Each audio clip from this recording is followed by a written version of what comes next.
It's time for Useless Information Part 18. You can check out the other 17 plus 2 parts here. This is technically Part 20 if you count the Calamity episodes. How I've already made 20 of these. Alas, without further ado, let's get into this. All arrows that inflict a burning debuff, whether that be Frostburn, On Fire, or Cursed Flames, show a backwards burning flame instead of an arrowhead on their sprite. The Magic Quiver is supposed to increase knockback of bows by 10%, which is a buff.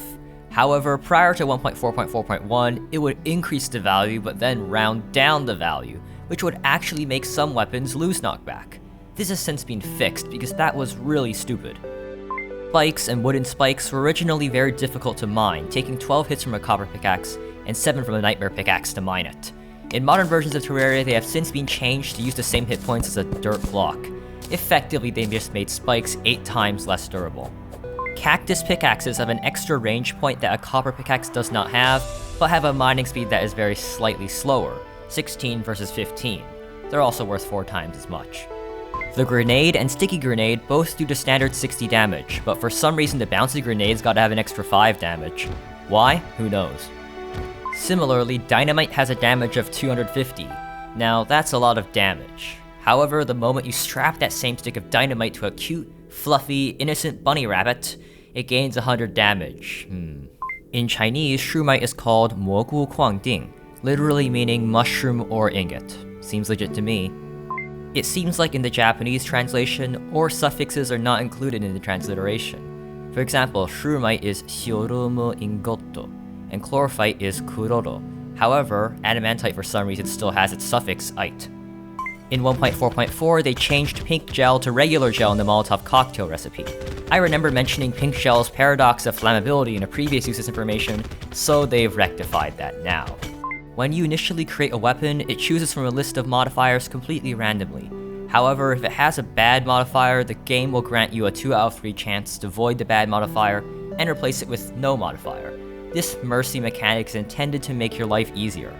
I've showcased this in previous videos, but if you turn the minimum filter priority to very high in the config settings, a lot of the filters like the graveyard or solar monolith filter just stop rendering. The least amount of money a pot can drop is 40 copper, which is from a forest pot on the surface. Meanwhile, the maximum money a pot can drop can exceed the amount of money dropped by a coin portal. For example, a max jungle temple pot can drop over 28 gold. The special Twilight Lance arrows, created by the Eventide, only have a velocity multiplier of x1, so the Magic Quiver will actually make them travel faster. The Life Drain's projectile, so the wand that it would spawn, was originally called the Soul Drain, but has since been renamed to Life Drain. The Mannequin sprite by default faces left, while the Womannequin sprite by default faces right. Oceans do not turn red during a blood moon, unlike all other pools of water. The Sanguine Staff's name is derived from Latin sanguis, which means blood. What is a cool name in English is much more plain in Romance languages like French, where it literally means blood staff. If you think I'm going to attempt to pronounce that, you are dead wrong. Sceptre sanguin. Repaired mana crystals do not naturally generate, but they have the same metal detector priority value as a life crystal or life crystal boulder. This places them above chests, but below cobalt or palladium ore. The Terraria wiki used to claim that the Arcalis was purple rarity before 1.4, and this fact was present in the history section of the article. However, this was not true, and if you look at any old footage of the game, like this Pedguin video, you can see the Arcalis is green. This factoid made it into both my useless information videos and a True Truths 1 live video of mine because I didn't bother to fact check it at the time. It seems to originate from this edit by Dodon on the 11th of June 2020, which added this tidbit into the history section for an unknown reason. This page has since been fixed. The Prime Saw sprite was massively improved in 1.3.5, giving much more definition to the saw teeth. Before 1.2.1.2, Precise only gave plus 1% crit chance and Lucky plus 2%. They were double to the current values in that update.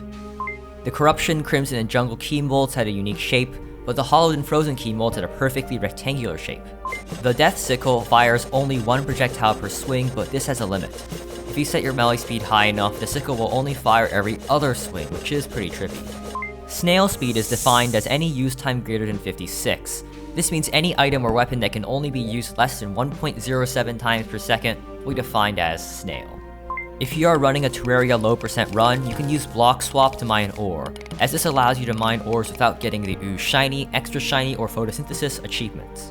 All craftable hooks, with the exception of the Lunar Hook, are able to be made in pre-hard mode, and therefore use the iron or lead anvil as their crafting station. The Lunar Hook, which is the only exception, is crafted at the Ancient Manipulator. When calculating tool speed bonuses, the ending value is always rounded down, which benefits the player. Greaves are a type of armor designed to protect the tibia, a bone, from attack. This is in contrast to the leggings, which are a type of full-leg clothing that aren't necessarily armor. Both types, along with pants, are common in Terraria. Likewise, the mantle is a long, cloak-like garment worn over the body. The Nebula mantle should resemble Laneforth's prehensile cloak more than a wing-like object. Boosting with the Celestial Starward allows you to achieve a vertical speed greater than the max falling speed offered by the portal gun. It travels at up to 226 miles an hour versus 179 miles an hour for the portal gun. The ammo box has a rarity of light purple, a rarity typically reserved for rare pre-Plantera but post-mech items. As it was obtained from the Traveling Merchant in pre-hard mode, this was one of the few items in the game with an oddly chosen rarity. However, as of 1.4.4, the ammo box is now locked behind hard mode, so the rarity makes more sense. It should still be light red though. In 1.4.1, the Nightglow's projectiles gained the ability to bounce off blocks, instead of disintegrating. This helped with combat in tight spaces. The only bow that has a chance to conserve ammunition is the Phantasm. Shimmer arrows can only be obtained from transmuting wooden arrows or hellfire arrows. No other arrows will work. This is different from their counterpart, the Aether Torch, which can be obtained from transmuting any other torch. The old sprite for the Thorn Chakram only has 4 spikes, compared to the 8 found on today's sprite. The difference in the blade size of the Cobalt War Axe and Palladium War Axe is rather amusing. Despite this, the Palladium War Axe is both faster and stronger. In 1.4.4, the Hellfire Treads were changed from a mix of the Lava Waders and Flamewaker Boots to Spectre Boots and Flamewaker Boots. This also caused their abilities to change.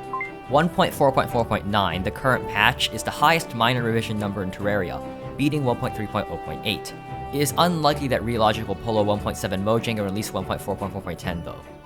The velocity stat in Terraria is defined as pixels per tick. However, the pixels used in this measurement are half the width of a regular graphical pixel, since all image sprites used in Terraria are twice as large as their pixel art. For example, this 8x8 texture of a dirt block is stored as a 16x16 image within the source files. Cacti are much easier to cut down than trees. Trees have a hit point value of 500%, while cactuses only have a hit point value of 170%. This means it takes 15 strikes to cut down a tree with a copper axe, but only 5 strikes on a cactus. The longest single period of invincibility obtainable is from the Strange Brew, which has an 11% chance to make you invincible for 4 seconds. And lastly, real firework rockets produce an explosion roughly twice the size of a firework box's cosmetic rockets. Boom.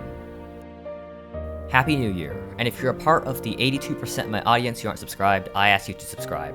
Here's the rest of the series if you wish to watch it. Maybe 2023 won't be as bad as last year. Either way, thank you for watching, and good day and goodbye.